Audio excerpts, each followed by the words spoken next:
कहानियाँ हिंदी। आसमान से बहुत तेज बारिश हो रही थी, जैसे उसमें कोई छेद हो गया हो। चिंतापल्ली घने अंधेरे में डूबा हुआ था।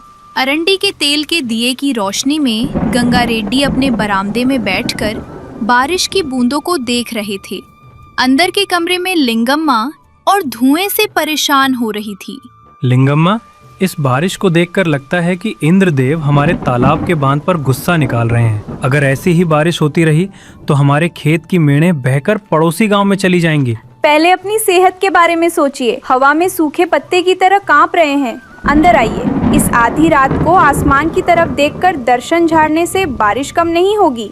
तुम्हें क्या पता लिंगम्मा, वो बिजली की कड़क सुनी? वो मुझे चेतावनी दे रही है कि गंगा रेड्डी संभल जाओ। वो आपको नहीं, चूल्हे के पास सोई बिल्ली को डरा रही है। चलिए, खाने का समय निकला जा रहा है। इस बारिश में तो चमगादड़ भी बाहर नहीं निकलते। अगर कोई आ भी जाए तो उस नाले को पार करने वाला हिम्मत वाला इस आसपास के गांव में कोई नहीं है। ठीक उसी समय दूर से धीरे धीरे एक आदमी फटी हुई छतरी पकड़े हुए बरामदे पर आया। उसके पीछे लच्चम्मा सिर पर भीगा हुआ कंबल ओढ़े खड़ी थी। साले साहब, आप अंदर है क्या? जान निकली जा रही है। अरे अंजन्ना, इस आधी रात को इस तूफानी बारिश में तुम यहाँ कैसे? अरे भाभी, आपने ये क्या किया? जल्दी अंदर आइए। क्या कहे लिंगम्मा, सुबह निकल रहे थे तो इन्होंने कहा कि नक्षत्र ठीक नहीं है। जब निकले तो ये भारी बारिश शुरू हो गई। शांत रहो लच्ची, उसी नक्षत्र की वजह से आज हम साले साहब के घर सही सलामत पहुंच पाए हैं। नहीं तो उस नाले में मगरमच्छों के साथ तैर रहे होते। नाले में मगरमच्छ? परसों ही तो मैंने गांव के लड़कों को वहां तैरते हुए देखा था। पता नहीं क्यों साले साहब, मैं जब भी पानी में उतरता हूँ मुझे सारे पत्थर मगरमच्छ जैसे लगते हैं। ठीक है, पहले भीगे कपड़े बदल लीजिए। ठंड के मारे आप लोगों की जान आफत में आ जाएगी। थोड़ी देर बाद सब लोग चूल्हे के पास आराम से बैठ गए। लिंगम्मा ने गर्मा गर्म रसम और पापड़ परोसे। वाह लिंगम्मा, तुम्हारे हाथ की रसम अमृत जैसी है। हमारे घर में लच्चम्मा जो बनाती है उसमें और इसमें जमीन आसमान का अंतर है। अच्छा, मेरी रसम इतनी बेकार लगती है? कल से खाने में नमक भी नहीं डालूंगी, तब मेरी कीमत पता चलेगी। चलो छोड़ो, पर अंजन्ना, इतनी भारी बारिश में अचानक कैसे आना हुआ? हमारे पड़ोसी गांव का वो बड़ा कापू याद है आपको? वही जो बहुत लालची है। गांव में किसी का भी खेत हरा भरा देखकर उसकी नजर लग जाती है। क्या उसी ने कुछ किया? हाँ साले साहब, उसकी नजर मेरी दादा परदादा के जमाने की 30 एकड़ उपजाऊ जमीन पर है। कोई पुराना फर्जी कागज बनाकर कह रहा है कि जमीन उसकी है। मुझे बहुत डर लग रहा है भाई साहब। अगर वो जमीन चली गई तो हम कैसे जिएंगे? वही जमीन ही तो हमारा इकलौता सहारा है। रोइए मत भाभी, पर उस कापू में इतनी हिम्मत कहाँ से आई? क्या वो इन्हें सीधा साधा समझकर फायदा उठा रहा है? कल को जब हमारे बच्चे बड़े होंगे तो उन्हें देने के लिए हमारे पास उस जमीन के अलावा क्या है? वे हमारे बारे में क्या सोचेंगे? उस आदमी में कोई दया धर्म नहीं है। मुझे अपने बच्चों के भविष्य की चिंता सता रही है। जब तक गंगा रेड्डी जिंदा है तुम्हारी जमीन को कुछ नहीं होगा। मैं उस बड़े कापू की चाल समझ गया हूँ। वो जमीन के लिए नहीं बल्कि उस जमीन में छिपे खजाने के लिए ये नाटक कर रहा है। हाँ साले साहब, गांव के किनारे रहने वाले एक ज्योतिषी ने कहा था कि मेरे खेत में चांदी के सिक्के हैं। कल पंचायत में ठीक वैसा ही करना जैसा मैं कहूँ। क्या मैं उससे कह दूं कि कापू जी मेरी जमीन ले लीजिए? क्या आप भी उसी की तरफदारी कर रहे हैं साले साहब? अगर उसने खुदाई कर दी तो मेरा खेत पूरी तरह बर्बाद हो जाएगा। रुको भाभी, अपने पति से कहो कि थोड़ा धीरे बोलें। मेरे पति कुछ उपाय बता रहे हैं और ये पहले ही डरे जा रहे हैं। बताइए, आपका क्या प्लान है? वो उस जमीन को खोदकर खजाना निकालना चाहता है ना, तो उसे खोदने देते हैं, लेकिन उससे एक मजेदार शर्तनामा लिखवा लेते हैं। प्लान ये है कि गंगा रेड्डी ने अंजन्ना के कान के पास जाकर करीब 2 मिनट तक कुछ फुसफुसाया। उसे सुनते ही अंजन्ना का चेहरा खुशी से खिल उठा। वाह साले साहब, क्या दिमाग पाया है आपने। आपके इस दिमाग के आगे तो सब फेल हैं। मेरी जान में जान आ गई। मुझे भी वो जादुई उपाय बता दीजिए ताकि मैं आज रात आराम से सो सकूं। आदमियों की गुप्त बातों में हमें क्या करना भाभी, कल सुबह पंचायत में ही देख लेंगे कि क्या शर्तनामा है। चलिए अब सो जाते हैं। अगली सुबह पंचायत की जगह पर पूरा गांव इकट्ठा हो गया। मुखिया के सामने सब लोग खड़े थे। बड़े कापू के आदमी चिल्लाते हुए आ रहे थे। बड़ा कापू मुंह में पान चबाते हुए और अपनी धोती को ऊपर खोसकर अकड़ के साथ आया। गांव में उसका बड़ा खौफ था। क्यों अंजन्ना, रात भर बारिश में भीगने से दिमाग काम नहीं कर रहा क्या? सीधे सीधे जमीन मेरे नाम लिख रहे हो या कोई बखेड़ा खड़ा करना है? अरे कापू जी, आप बड़े आदमी हैं, मैं वो जमीन आपको देने के लिए तैयार हूँ। ये सुनकर बड़े कापू के आदमी दबी हंसी हंसने लगे। लेकिन मेरी एक छोटी सी विनती है। लोग कह रहे हैं कि वहाँ कोई खजाना है, उसका क्या होगा? क्या मुझे उसमें से थोड़ा सा हिस्सा?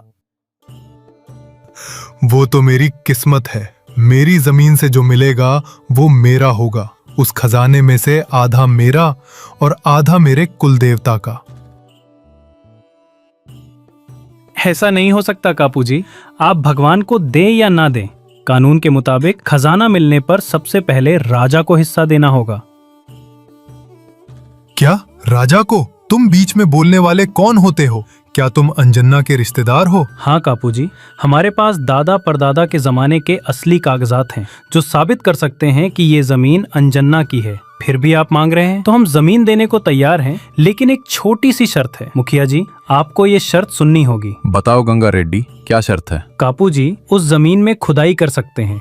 अगर खजाना मिला तो वे अपना कानूनी हिस्सा रख लें, लेकिन अगर उस जमीन में कुछ भी नहीं मिला तो अंजन्ना की जमीन बर्बाद करने और उसकी बेइज्जती करने के बदले उन्हें हर्जाने के रूप में 1500 सोने के सिक्के अंजन्ना को देने होंगे।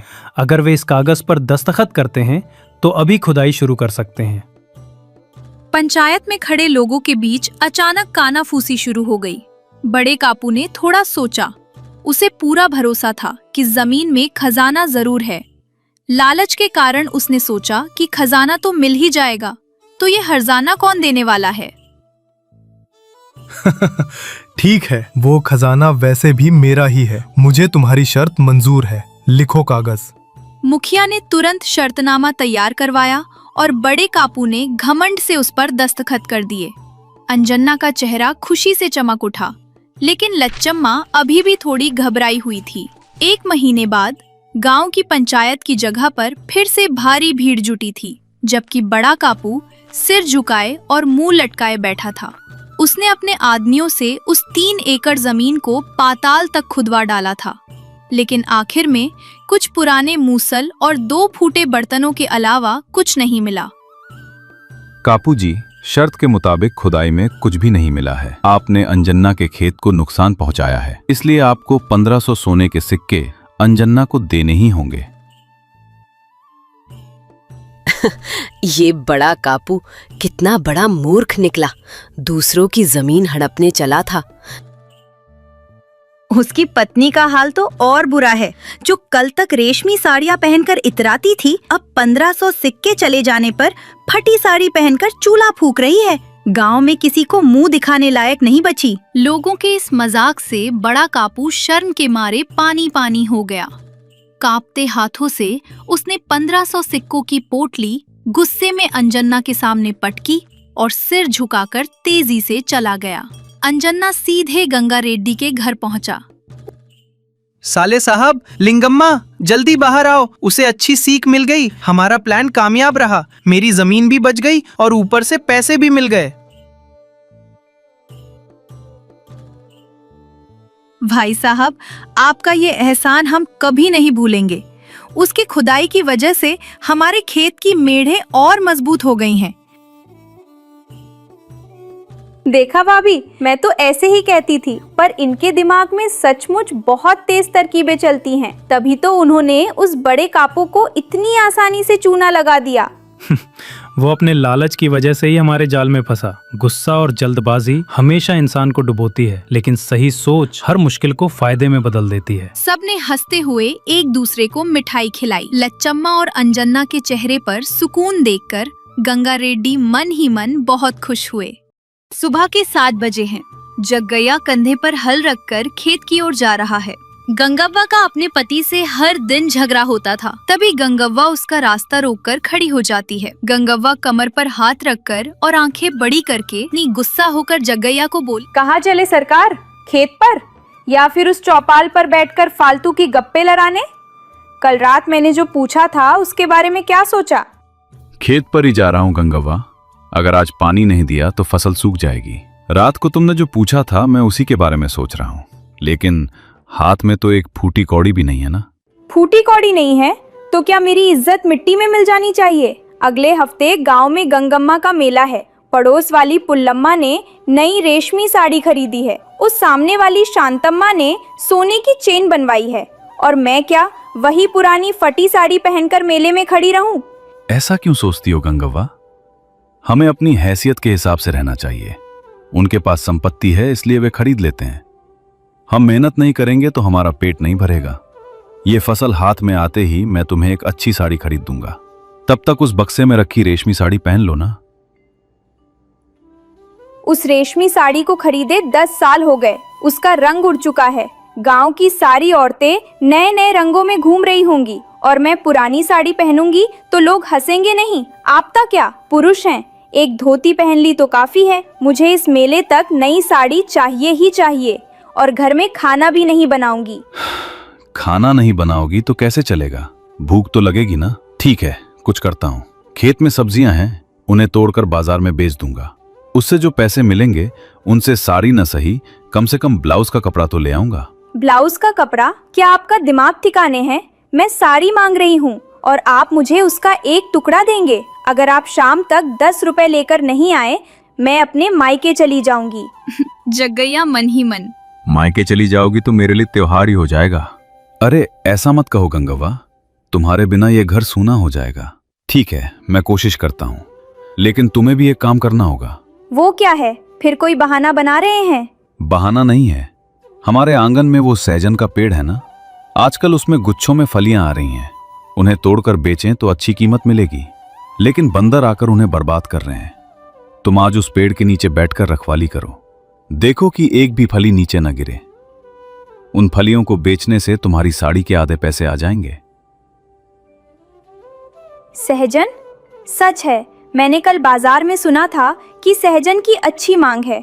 ठीक है, मैं रखवाली करूंगी, लेकिन आप भी खेत में सोने के बजाय काम करना। जो आज्ञा महारानी जी। आपकी आज्ञा सिर आंखों पर।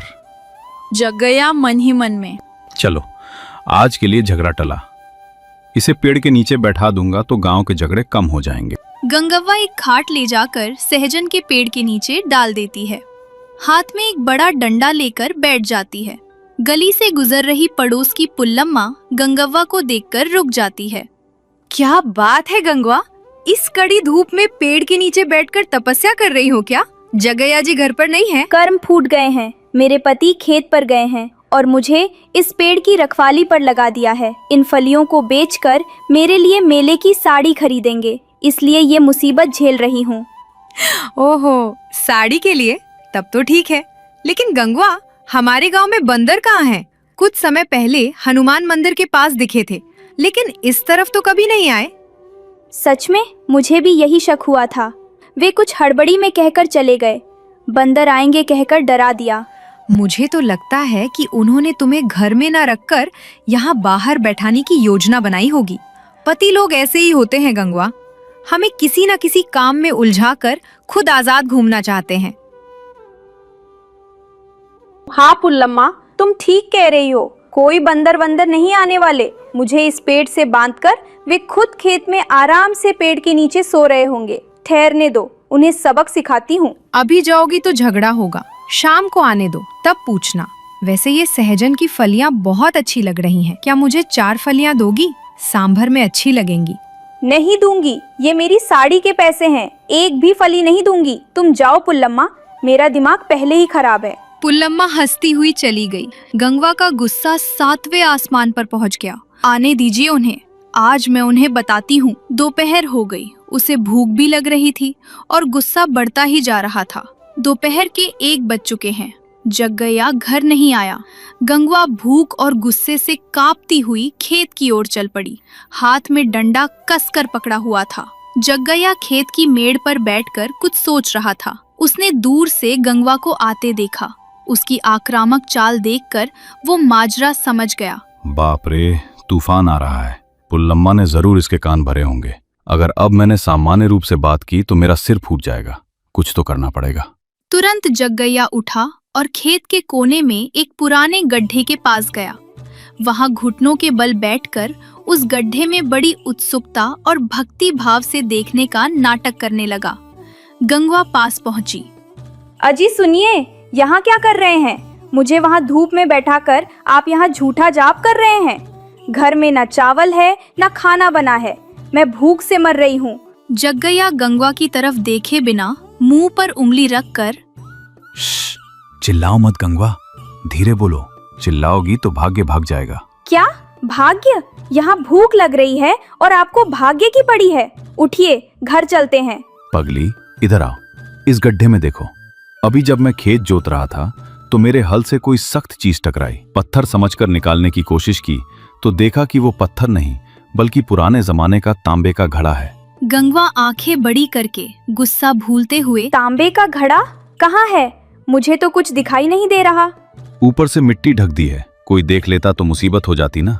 वो कोई साधारण घड़ा नहीं है गंगवा। मेरे दादाजी कहा करते थे कि हमारे खेत में पुराने राजाओं के जमाने का खजाना दबा है। इतने दिनों बाद आज वो बाहर आया है। गंगवा लालच में आकर आवाज धीमी करते हुए, खजाना? यानी उसमें सोना होगा, हीरे होंगे? बिल्कुल होंगे। उस घड़े के वजन से ही पता चल रहा है। लेकिन एक छोटी सी समस्या आ गई है। क्या समस्या है? क्या वहाँ कोई भूत है? भूत नहीं, उस घड़े के ढक्कन पर एक शिलालेख लिखा है। मुझे थोड़ा बहुत पढ़ना आता है ना। जानते हो उसमें क्या लिखा है? इस खजाने को निकालने के लिए एक परम पतिव्रता स्त्री को पवित्र होकर स्नान करना होगा और बिना मुंह खोले पूरी तरह मौन रहकर अपने हाथों से इसे निकालना होगा। घड़े को जमीन से निकालने के समय से लेकर घर की चौखट पार करने तक अगर उसने एक शब्द भी बोला या मुंह खोला तो वो सारा सोना मिट्टी और पत्थरों में बदल जाएगा। ऐसा लिखा है। गंगवा सोच में पड़ गई। बात नहीं करनी है वरना मिट्टी हो जाएगा। हाँ, इसीलिए मैंने उसे नहीं निकाला। अच्छा हुआ तुम आ गई। तुम पतिव्रता हो ना, तुम इसे निकाल सकती हो। लेकिन क्या तुम मौन रह पाओगी? तुम्हें गुस्सा बहुत आता है ना। रास्ते में कोई बात करेगा तो तुम उसे डांटोगी, तब हमारे करोड़ रुपए हवा में मिल जाएंगे। क्या मैं करोड़ों रुपए गवा दूंगी? मैं नहीं बोलूंगी, बिल्कुल नहीं बोलूंगी। अपने मुंह पर पट्टी बांध कर रहूंगी। मैं तो गहने भी खरीद सकती हूँ ना। गहने ही क्यों, हम उस पुल्लम्मा को अपने घर की नौकरानी रख सकते हैं। हम जमींदारों की तरह जी सकते हैं। लेकिन नियम बहुत जरूरी है। अब तुम घर जाओ, सिर धोकर स्नान करो और पवित्र कपड़े पहन कर आओ, तब इस घड़े को निकालना। लेकिन याद रहे, घर से निकलने से लेकर घड़े को वापस घर ले जाने तक मुंह नहीं खोलना है, नहीं तो बहुत ही मुसीबत में पड़ जाऊंगा। ठीक है? ने तेजी से सिर हिलाया। उसके चेहरे से गुस्सा गायब हो चुका था और लालच व खुशी साफ दिख रही थी। ठीक है, जल्दी जाओ, किसी को शक ना हो, ऐसे आना। गंगवा दौड़ती हुई घर गई। जग्गैया ने चैन की सांस ली। लो, कम से कम 3 घंटे की शांति मिली।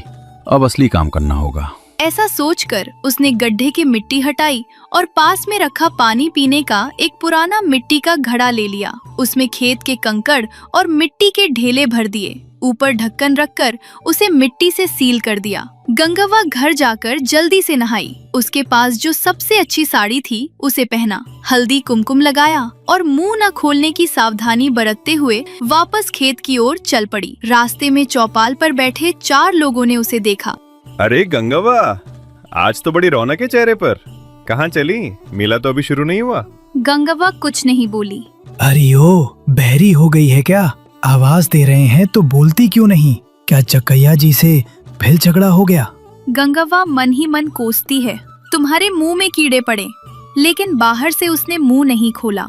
पुल्लम्मा घर के बाहर खड़ी होकर, अरे गंगवा, फिर से खेत पर जा रही हो? इस बार क्या बात है? हाथ में थैला भी है? गंगवा को पुल्लम्मा को देखते ही और गुस्सा आ गया। लेकिन सोने की बात याद आते ही उसने आंखों ही आंखों से चल हट का इशारा किया और आगे निकल गई। इसे क्या हो गया है? एक शब्द भी नहीं बोल रही। लगता है कोई अजीब बीमारी लग गई है। गंगव्वा खेत पहुंचती है। जग्गैया अपनी हंसी रोककर गंभीर होने का नाटक करते हैं। आ गई गंगव्वा, आज तो बड़ी संस्कारी लग रही हो, साक्षात लक्ष्मी जैसी दिख रही हो। ठीक है, अब गड्ढे के पास जाओ, नियम याद है ना, मुंह मत खोलना। गंगव्वा सिर हिलाकर गड्ढे के पास जाती है। घुटनों के बल बैठकर हाथों से मिट्टी हटाती है। उसका दिल जोर जोर से धड़कने लगता है। मेरा सोना! चूंकि वो पत्थरों से भरा है इसलिए बहुत भारी लगता है। संभल कर गंगव्वा, नीचे मत गिरा देना। ये काफी भारी है ना? इसका मतलब अंदर बहुत सारा सोना है। शायद पूर्वजों ने सोने की मूर्तियां रखी होंगी। इसे सिर पर रख लो और सावधानी से घर ले चलो। मैं तुम्हारे पीछे पीछे आ रहा हूँ, लेकिन याद रहे, घर की चौखट पार करके अंदर रखने तक मुंह नहीं खोलना है और न ही ढक्कन हटाना है। गंगव्वा खुशी खुशी सिर हिलाती है और उस भारी घड़े को बड़ी मुश्किल से सिर पर उठाती है। उसकी गर्दन की नसें खिंच रही हैं, फिर भी करोड़ों का माल है। चलो, मैं आ रहा हूँ। दोनों गांव के रास्ते पर चल पड़ते हैं। गंगव्वा आगे, जग्गैया पीछे। रास्ते में फिर से लोग मिलते हैं।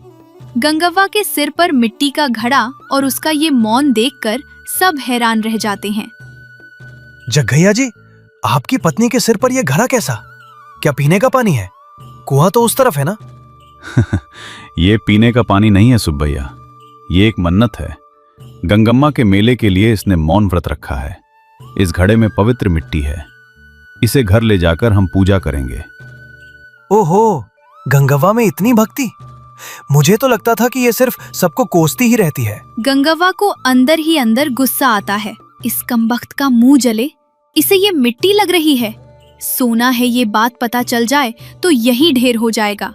लेकिन जग्गैया ने जिस तरह बात को संभाला उससे वो खुश भी हुई और तेजी से आगे बढ़ गई। जैसे तैसे वे घर पहुंचते हैं। गंगव्वा हांफते हुए अंदर जाती है। जग्गैया दरवाजा बंद कर लेते हैं। उफ कहकर राहत की सांस लेती है। अजी, दरवाजा मजबूती से बंद कीजिए, कोई देखना नहीं चाहिए। आहा, मेरी मेहनत रंग लाई। मेरे पास रेशमी साड़ियाँ होंगी, कंगन होंगे। आहा। वो ढक्कन हटाती है और अंदर देखती है। उसकी आंखें फटी की फटी रह जाती हैं। अंदर सिर्फ काली मिट्टी और कंकर पत्थर भरे थे। कोई सोना नहीं, कोई हीरा नहीं। गंगव्वा का दिल जैसे बैठ जाता है। ये क्या है? पत्थर, मिट्टी, मेरा सोना कहाँ है? मुझे धोखा दिया आपने। मुझे पतिव्रता कहकर मौन रहने का ढोंग रचकर मुझसे पत्थर उठवाए।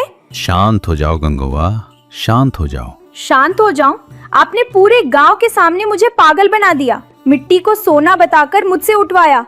क्या आपको पाप पुण्य का कोई डर नहीं है? मैं मायके जा रही हूँ, अभी जा रही हूँ। रुको गंगव्वा, गुस्सा थूको और एक पल के लिए सोचो। मुझे मालूम था कि उस घड़े में पत्थर हैं। वे पत्थर मैंने ही डाले थे। आपने डाले थे? क्यों? तुम्हें बदलने के लिए।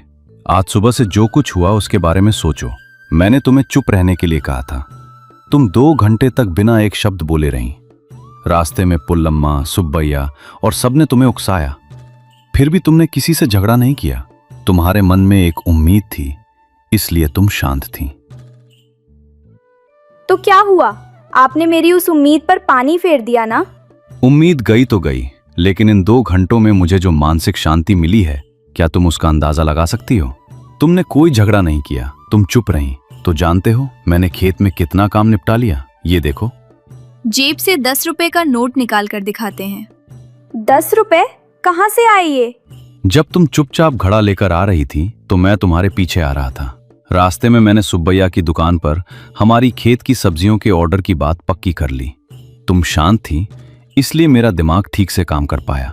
मैंने कल सुबह माल पहुंचाने का वादा करके ये एडवांस लिया है। ये 10 रुपए तुम्हारी नई साड़ी के लिए ही हैं।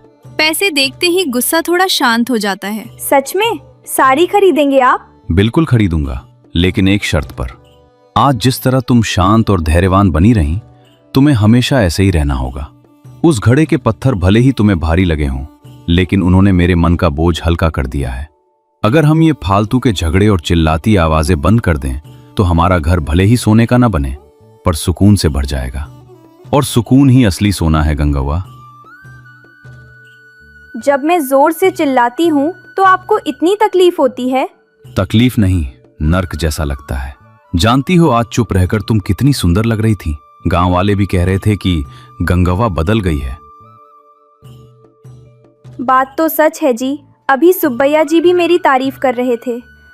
मैं बिना वजह ही अपनी जुबान खराब करती हूँ, लेकिन आपने जो किया उस पर मुझे बहुत गुस्सा आया था। वे पत्थर तुम्हारे गुस्से की दवा थे।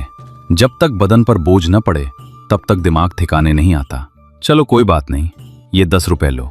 कल जाकर एक अच्छी सी साड़ी खरीद लेना और आगे से मुझे कभी परेशान मत करना। ठीक है जी, आपकी बुद्धिमानी को सलाम। आपने मुझे, पुल्लम्मा को और सबको बुद्धू बना दिया।